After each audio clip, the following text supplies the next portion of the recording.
Assalamualaikum warahmatullahi wabarakatuh. Selamat pagi, salam sejahtera semua.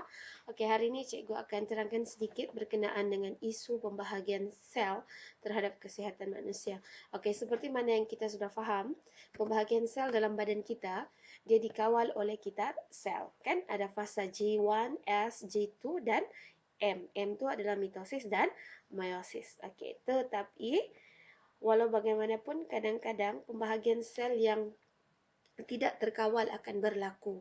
So, bila pembahagian sel tidak terkawal akan berlaku, dia akan memberi kesan sampingan kepada kita.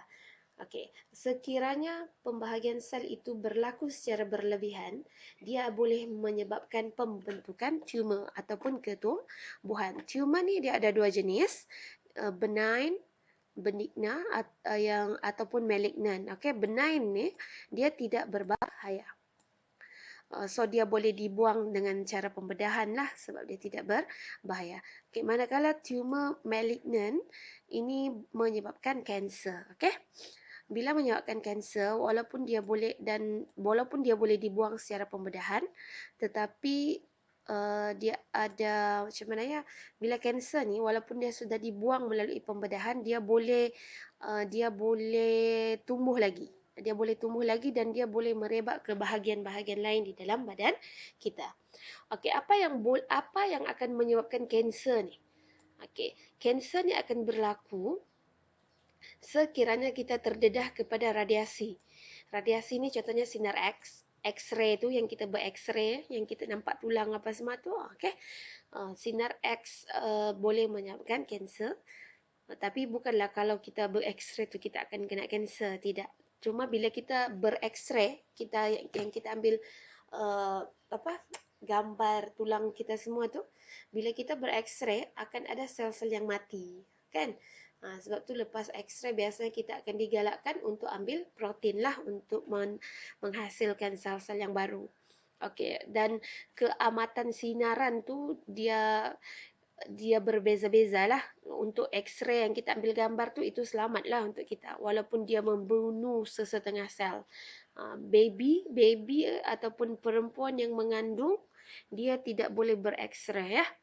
Bila ber-X-ray, dia boleh menyebabkan kecacatan fetus ataupun baby yang ada di dalam kandungan tu. Okey? Okey, kemudian sinar gamma. Sinar gamma ni nanti kamu belajar fizik lah. Cikgu rasa ni sinar gamma ni daripada bahan radioaktif. Kemudian sinar UV. Sinar UV dari mana? Dari sinaran matahari. Okey, secara semula jadinya sinar UV ni dia sebenarnya tidak sampai ke bumi sebab kita ada lapisan ozon yang akan memantulkan sinar UV tu balik ke angkasa lepas, kan? Okey, tapi sekarang ni lapisan ozon kita ada yang bocor dan semakin nipis, ada yang semakin nipis dan bocor. So, sinar UV tu sampai kepada kita. Okay, sinar UV ni dia boleh menyebabkan kanser kulit. Sebab itu di kulit kita ada pigmen yang kita panggil sebagai melanin. Melanin ni pigmen yang memberi warna kepada kulit kita. Bila kita gelap, ada banyak pigmen, maksudnya ada kandungan melanin kita lebih tinggi lah berbanding dengan orang yang berkulit cerah. So, apa fungsi pigmen ni, melanin ni apa fungsinya? Untuk melindungi kita daripada sinar UV. Okey? Jadi tak payahlah kita sibuk-sibuk memutih, kan? Okey, kemudian yang kedua ialah bahan kimia, contohnya tar yang ada di dalam rokok. Rokok tu ada banyak bahan kimia yang berbahaya ya. Tar di dalam rokok tu sama macam tar yang kita pakai untuk menyurap jalan. Okay, kemudian karsinogen. Apa maksud karsinogen? Karsinogen adalah bahan yang boleh menyebabkan kanser. Contohnya benzene dan formaldehyde. Bahan kimia yang boleh menyebabkan kanser. Contohnya benzena, formaldehyde. Kemudian faktor genetik. Okay, kanser ni dia ada faktor genetik. Maksudnya dia boleh diwariskan. Okay, so bila ada keluarga, sejarah keluarga kita yang ada kanser, maksudnya kita ada kebarangkalian yang lebih tinggi untuk mendapat kanser. Okay, kemudian virus, bakteria. Dan satu lagi yang tiada di sini, faktor pemakanan. Faktor pemakanan juga boleh menyebabkan kanser. Contohnya pengambilan bahan-bahan awet, bahan-bahan pengawet di dalam makanan yang secara berlebihan boleh menyebabkan kanser ya. Contohnya makanan ringan, terutamanya makanan ringan lah, macam mi segera, sausage, tu dia punya bahan pengawet tu boleh menyebabkan kanser jika diambil secara berlebihan dalam satu jangka masa yang panjang. Okey? Okey, di sini dalam buku teks kamu ada dibagi rajah untuk perkembangan kanser payudara.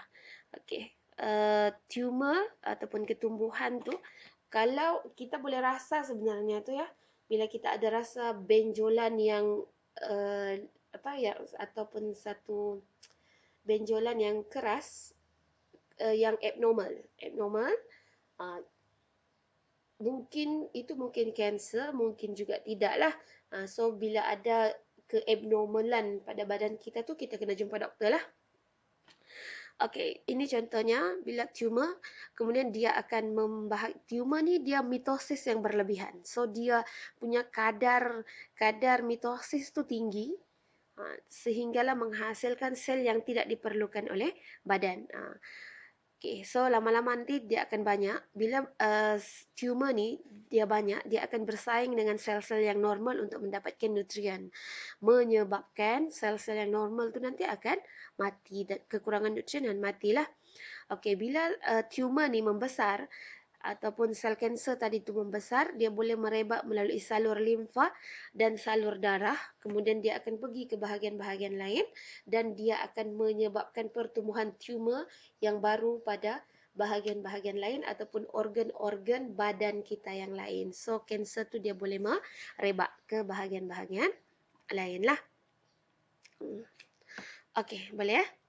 So kalau macam kita ada kanser, breast cancer, so tidak mustahil nanti dia boleh efek buah pinggang, boleh efek usus, nanti pula boleh jadi kanser tulang. Macam itulah sebab sel kanser tu dia boleh merebak melalui salur darah dan salur limfa. So apa rawatan untuk kanser ni? Okay. Rawatan yang biasa adalah radioterapi dan juga kemoterapi lah. Kalau radioterapi ni, biasa dengar lah kan radioterapi, kemoterapi ni. Kalau radioterapi ni dia menggunakan radiasi, dia menggunakan sinaran lah. Contohnya sinar X-ray pada keamatan yang tinggi untuk membunuh sel-sel kanser. Tapi rawatan ni sebenarnya dia ada side effect lah. Kemudian kalau kemoterapi dia bahan kimia yang dimasukkan ke dalam badan kita untuk membunuh DNA, sel-sel kanser tu. Kalau kemoterapi kita akan dipasangkan chemopot, akan ada satu bahagian mana-mana dia bergantung kepada jenis kanser kita lah, kita akan dipasangkan chemopot untuk tempat tu nanti untuk dimasukkan bahan kimia. Okey. Okey, tengok sini. Ini ialah kariotip manusia yang normal. Okey, apa tu kariotip? Kariotip ialah susunan kromosom yang normal.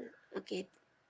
Ni nanti sebab kamu tidak ada bab pewarisan. Cikgu tengok form 4 tu tidak ada bab pewarisan. So cikgu rasa ni kamu kena tahulah sebab soalan bio ni kadang-kadang walaupun di dalam buku teks tu ada sindrom Down sahaja. Cikgu risau nanti dia tanya lain-lain dalam exam. Sebab macam tahun lepas dia tanya sistem pembiakan kucing. Walaupun sebenarnya tidak ada belajar kucing tu. Hanya ada belajar sistem pembiakan manusia. Tapi dia tanya kucing.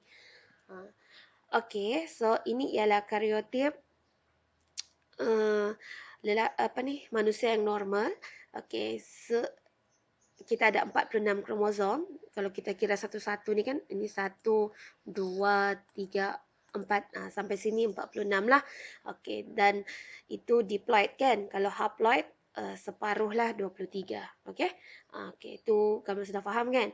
Okey, sekarang 46 kromosom ini maksudnya 23 pasang. 23 pasang, 22 pasang adalah kita panggil dia kromosom autosom. Itu kromosom yang mengawal sifat-sifat yang lainlah dalam badan kita kecuali jantina. Dan satu pasang adalah kromosom seks. Kromosom seks ini akan menentukan jantina. Kalau lelaki, kromosom seksnya X, Y. Kalau perempuan, kromosomnya XX. Sebab tu dalam pembiakan, jantina anak tu dia ditentukan oleh kromosom yang dibawa oleh sperma. Kalau sperma bawa kromosom X, bila bergabung dengan kromosom X daripada ovum, dia akan jadi perempuan. Kalau sperma bawa kromosom Y, bergabung dengan kromosom X daripada ovum, akan jadi XY kan? Kalau XY lelaki. Ovum ni dia sentiasa membawa kromosom X, sperma X ataupun Y. So jantina tu dia akan bergantung kepada kromosom yang dibawa oleh lelaki ataupun yang dibawa oleh sperm lah. Kalau dia bawa X jadi perempuan, kalau dia bawa Y jadi lelaki. Okey ya, ini yang normalnya. Okey. Okey, tadi tu tumor. Sekarang ni tak disjungsi. Tak disjungsi ni maksudnya kromosom gagal berpisah. Kita sudah faham di dalam mitosis dan meiosis semasa anafasa, kromatid beradik. Cikgu rasa dalam video yang cikgu share daripada cikgu Mendel tu dia ada explain. Ni untuk yang tidak boleh buka video hari tu ya, ini kita panggil kromosom. Okey, ini kromosom. Ini satu lengan daripada kromosom ni kita panggil kromatid ya. Okey, kromosom ni so ini maksudnya kromosom ini terdiri daripada dua kromatid kan. Okey, dia orang bercantum di sentroma. Tengah ni kita panggil sentroma. Kemudian dua kromatid ini kita panggil dia sebagai sister kromatid ataupun kromatid kembar ataupun kromatid beradik. Okey. Kalau ada lagi satu kromosom di sini, sorry lah. Ini dua kromosom ni kita panggil kromosom homolog. Okey, tu sudah faham kan? Okey. Kita tahu semasa anafasa, sama ada mitosis atau meiosis, anafasa 1, anafasa 2, kromatid beradik akan berpisah dalam mitosis dan anafasa 2, manakala dalam anafasa 1 kromosom homolog berpisah, kan? Okey, sekiranya kromosom gagal berpisah ataupun kita kenali sebagai tak disjungsi itu, dia boleh menyebabkan kecacatan lah. Kecacatan ataupun itu kita panggil sebagai mutasi. Cikgu tengok silibus kamu pun mutasi tu tidak ada ya. Mutasi tu dia perubahan spontan pada kromosom ataupun gen yang dibawa di dalam kromosom itulah. Okey. Okey, yang ini kamu faham kan? Kita ada 46. So selepas meiosis akan menghasilkan gamet yang haploid. Sperm ataupun ovum akan ada 23 kromosom. Okey, so bila bercantum kromosom ovum dengan sperm akan dapat zygote ataupun anak. Belum tahu lagi kan apa tu zygote. Yang 46. Okey, ini manusia yang normal lah. Dan sekiranya tak disjungsi berlaku, contohnya ini 24, ini 22, ni kurang 1. Ini terlebih 1.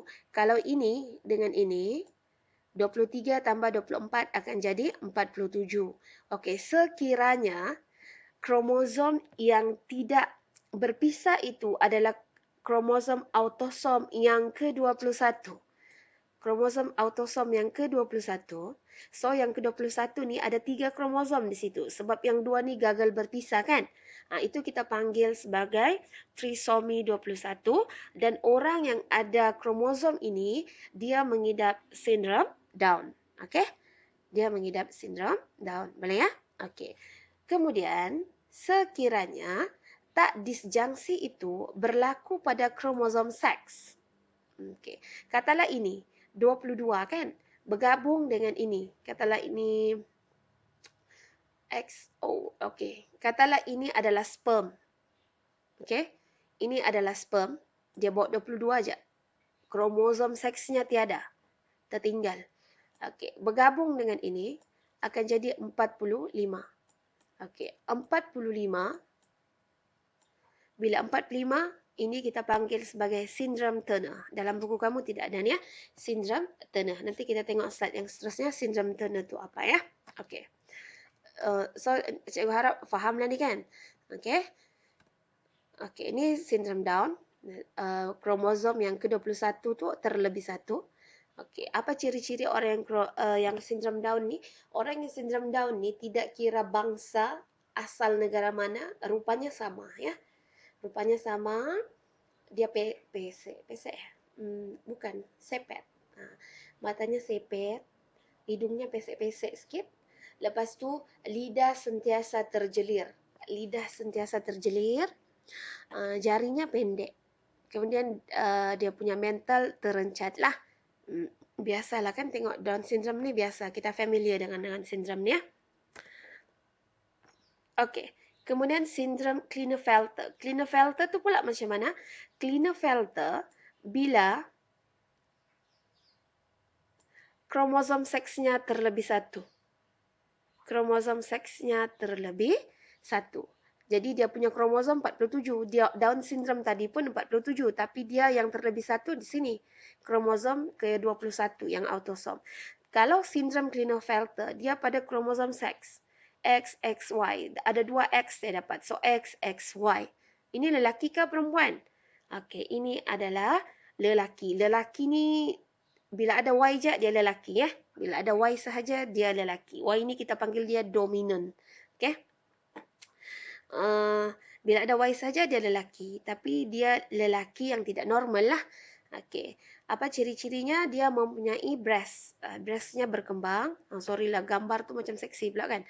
Okey, breastnya berkembang. Kemudian testisnya kecil. Testis kecil dan mandul.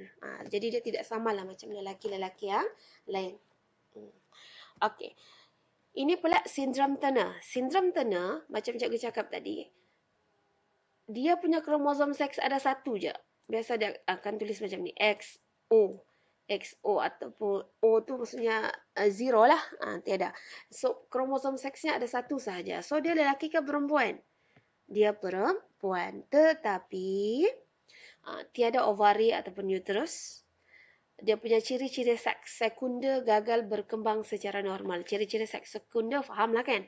Ciri-ciri seks sekunder perempuan dia punya perkembangan breast, backside semua tu kan? Tidak berkembang dengan normal, kemudian pendek, kemudian dia punya leher ni ada kulit yang berkedut. Ada kulit yang berkedut, ada macam lebihan di bahagian leher tu. Itu ciri-ciri sindrom Turner lah. So dia rendah. Dia rendah ya. Okey, itu sindrom Turner. Okey, itu sahaja yang cikgu mau highlightkan pasal isu pembahagian sel ni. Okey, sekiranya ada apa-apa yang tidak faham boleh tanya cikgu ya. Okey, bye.